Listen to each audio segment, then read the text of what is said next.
Hello traders, welcome to trade with Shankh. প্রতিদিনের মতো আমরা নিফটি ইন্টারডে প্ল্যান করতে আজকে আমরা 1 তারিখ আমরা এসে গেছি। আমরা 2 তারিখের জন্য প্ল্যান করব আগামী সোমবার নিফটি ইন্টারডে কি প্ল্যান করতে পারে। তো তার আগে আমরা দেখে নেবো কি সিচুয়েশন আছে, যেটাকে বলে নিউজ। নিউজ কি আছে? তো ফার্স্ট আমরা দেখাবো ওয়ার নিউজ। আমরা সবাই জানি এখন ওয়ার চলছে কাদের মধ্যে, ইরান ইসরায়েলের মধ্যে, ঠিক আছে। তো যখনই কোনো ওয়ারই হয় তখনই কিন্তু মার্কেটের পক্ষে সেটা নেগেটিভ, এবং তাদের মার্কেটের জন্য নেগেটিভ, কিন্তু গোল্ড আর সিলভারের জন্য কিন্তু তখন কিন্তু পজিটিভ, ঠিক আছে।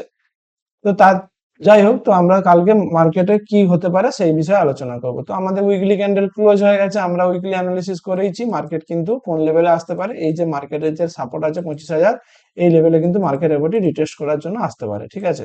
তো কাল মার্কেট কোথায় খুলতে পারে, আমরা যদি গিফট নিফটি দেখি, যেটা আমাদের এশিয়ান মার্কেট, সেটা যদি আমরা এখান থেকে দেখি, তাহলে কিন্তু গিফট নিফটি কোথায় আছে এখন, কিন্তু কালকে এখনো যেহেতু আজকে সানডে, অতএব মার্কেট কিন্তু সেরকম খোলা নেই।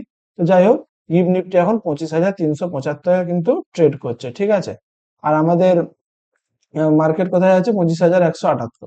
তো কাল নিফটি কি করতে পারে? কাল নিফটি গ্যাপ ডাউন খুলতে পারে। কতটা গ্যাপ ডাউন? প্রায় 100, 150, 200 পয়েন্টের মতো গ্যাপ ডাউন নিচে দিকে খুলতে পারে। তো যদি 25,000 লেভেলে খুলে, তাহলে কিন্তু এখান থেকে একটা বাউন্স হওয়ার সম্ভাবনা থাকতে পারে। কেন বাউন্স হওয়ার সম্ভাবনা থাকতে পারে?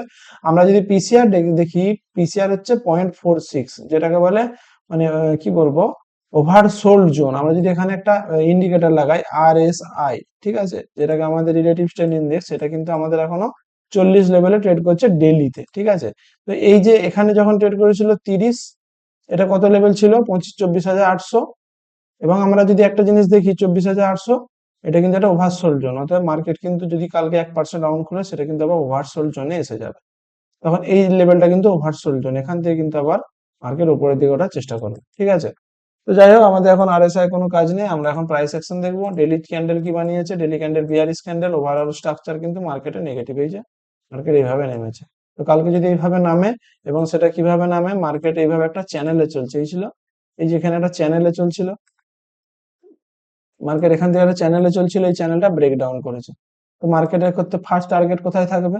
এই যে চ্যানেলের লোয়ার ফ্রেম, এটা হচ্ছে মার্কেটের ফার্স্ট টার্গেট, ঠিক আছে। এটা হচ্ছে মার্কেটের, এখান থেকে যদি আমরা ব্রেকডাউন ধরি, এটা হচ্ছে মার্কেটের ফার্স্ট টার্গেট থাকবে 24,900, 25,000, যে লেভেলটা আমরা বললাম, এই লেভেলটা কিন্তু মার্কেটের স্ট্রং সাপোর্ট জোন, এবং এটা হচ্ছে এই যে ব্রেকডাউন করেছে তার বেস্ট টার্গেট। এবং আমরা যদি আরো ওভারঅল টার্গেট দেখি, এই যে লোয়ার ফ্রেমটা ছিল, তার ওভারঅল টার্গেট কিন্তু আরো নিচে আছে, সেটা আগামী দিনে কিন্তু আসতে পারে। আমরা যদি এখান থেকে সেটা দেখি, সেটা কিন্তু এই যে লোটা আছে 24,800, এই লেভেলটা কিন্তু মার্কেটের ওভারঅল টার্গেট, ঠিক আছে। তো আমরা আগামী দিনে এই লেভেলটা ফার্স্ট, দেন এই লেভেলটা সেকেন্ড, আমরা এই দুটো লেভেল কিন্তু আগামী দিনে আমরা এক্সপেক্ট করতে পারি মার্কেট এই লেভেল দুটো টেস্ট করতে পারে, ঠিক আছে। তো যাই হোক, তো কালকে আমাদের প্ল্যান সিম্পল থাকবে, কি, সেল অন রাইজ। এবং আমরা কালকে একটু অ্যাভয়েডই করবো মার্কেটকে। কেন? তার কারণ মার্কেট কন্টিনিউয়াসলি 3 দিন 4 দিন কন্টিনিউয়াসলি নিচের দিকে যাচ্ছে। তো অতএব আমরা একটা মার্কেট পুল ব্যাক করতে পারে, পুল ব্যাকটা কোথেকে করতে পারে সেটা আমরা জানি না। কিন্তু আমরা যদি এখানে স্ট্রাকচার দেখি, প্রাইস স্ট্রাকচার, মার্কেট একটা চ্যানেলে চলছিল, সেই চ্যানেলটা ব্রেকডাউন করে দিয়েছে, অতএব এটা কিন্তু মার্কেটের এখন রেজিস্ট্যান্স জোন। এই যে এইটা একটা চ্যানেলে চলছিল, মার্কেট এখান থেকে সাপোর্ট নেওয়ার চেষ্টা করেছিল। এই যে আমরা যদি এক্স্যাক্টলি কতগুলো পয়েন্ট মেলায়, কতগুলো পয়েন্ট হচ্ছে 30 মিনিট স্ট্রাকচারে যদি দেখি, এটা হচ্ছে ওয়ান টাচ, এটা সেকেন্ড টাচ, এটা থার্ড টাচ, এটা ফোর্থ টাচ, এখানেও কিন্তু মার্কেট চেষ্টা করেছিল, কিন্তু বিগ ব্রেকডাউন করেছে, ঠিক আছে। তো এখান থেকে কিন্তু আমাদের এই লেভেলটা কিন্তু আমাদের রেজিস্ট্যান্স হিসাবে কাজ করবে।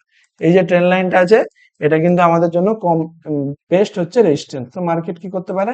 মার্কেট এখান থেকে যদি কাইন্ড অফ এনি, মানে যদি গ্যাপ ডাউন করার পর যদি kind of any pool back দেয় এখানে, এখান থেকে আমরা সেলিং প্ল্যান আগামী দিনে করতে পারি, ঠিক আছে। আর কালকে মার্কেট এই লেভেলটা হচ্ছে আমাদের ফার্স্ট টার্গেট থাকবে, এর নিচে যদি খুলে তাহলে কিন্তু আবার কিন্তু সেলিং হতে পারে, ঠিক আছে। সেলিংটা কত? প্রথমেই বললাম 25,000 কিন্তু আমাদের ফার্স্ট টার্গেট থাকবে। 25,000 লেভেলে যদি ওপেন হয়, কালকে ওপেনিং হচ্ছে আমাদের জন্য ইম্পর্টেন্ট। যদি ওপেনিং এর উপর ডিপেন্ড করছে, তখন কতটা গ্যাপ ডাউন হবে সেটা তো আমরা জানি না। অতএব সেই হিসাব করে প্ল্যান যদি আমরা করতাম, গ্যাপ ডাউন করার পর কিন্তু আমরা ইমিডিয়েট সেলিং করব না। আমরা গ্যাপ ডাউন করার পর আমরা কিন্তু একটা রিভার্সালে সেলিং করব। কেন রিভার্সাল? তার কারণ মার্কেট কিন্তু ওভারসোল্ড জোনে, যেহেতু পিসিআর ডাটা হচ্ছে খুবই নেগেটিভ, ঠিক আছে। এটা হচ্ছে রিভার্সাল সাইন বলে যেটা। তো আমরা ইমিডিয়েটলি কোনো সেলিং প্ল্যান করব না, আমরা হচ্ছে বাইং প্ল্যানই আমাদের জন্য কালকে আমাদের বেস্ট হবে। এবং বাইং প্ল্যান কি বিরাট মুভমেন্ট দেবে? বিরাট নয়, ছোটখাটো স্ক্যাল্পিং যেটাকে বলে, সেখানে কিন্তু বেস্ট মুভমেন্ট দিতে পারে, ঠিক আছে। তো এর সাথে যদি আমরা ডেটা দেখি, ডেটা আমাদের লাস্ট গত শুক্রবার যে ডেটা এসেছে সেই ডেটা যদি আমরা দেখি সেখানে কি বলতে চেয়েছে, যেটা এটা আমরা যদি দেখি ডেটা কি বলছে, এটা 27 তারিখের ডাটা, মানে গত শুক্রবারের ডাটা। ক্লায়েন্ট কি করে তাদের পজিশন হালকা কেটেছে, ডিআই তাদের পজিশন কেটেছে, এফআই কিন্তু আবার তাদের পজিশন সোল্ড করতে লেগেছে। আগেও কিন্তু তাদের পজিশন ইনক্রিজ করছিল, দিয়ে কিন্তু আবার তারা সেলিং পজিশনে 18তে এসে দাঁড়িয়ে আছে। ঠিক আছে, প্রো কি করেছে, প্রো আগের দিন সেলিং করেছিল এবং কালকে কিন্তু আবার 10% কিন্তু তাদের পজিশন ইনক্রিজ করেছে। অর্থাৎ প্রো কিন্তু এখান থেকে এক্সপেক্ট করছে একটা বাউন্সের জন্য। ঠিক আছে, আমাদের যেমন প্ল্যান থাকছে যে মার্কেট কন্টিনিউয়াসলি নিচের দিকে যাচ্ছে, একটা বাউন্স তো নিতেই পারে, সেই বাউন্সের জন্য প্রো কিন্তু একটা এক্সপেক্ট করছে। ঠিক আছে, তো আগামী দিনের জন্য আমরা একটা সাইডের জন্য একটা প্ল্যান করতে পারি। কতটা প্ল্যান, একটা ছোট, একটা যেটাকে বলে শর্ট কাভারিং মুড, আমরা কিন্তু এখান থেকে একটা প্ল্যান করতে পারি। তো যাই হোক, তো আমাদের প্ল্যান এই পর্যন্তই। আমরা আগামী দিনের জন্য প্ল্যান করব। কাল মার্কেট ওপেন হওয়ার পর দেখবো কি প্রাইস অ্যাকশন বানিয়েছে, দেন আমরা আগামী দিনের জন্য প্ল্যান করব। চ্যানেলটা ভালো লাগলে একটা সাবস্ক্রাইব করে দিও, ভিডিওটা ভালো লাগলে একটা লাইক করে দিও। ধন্যবাদ।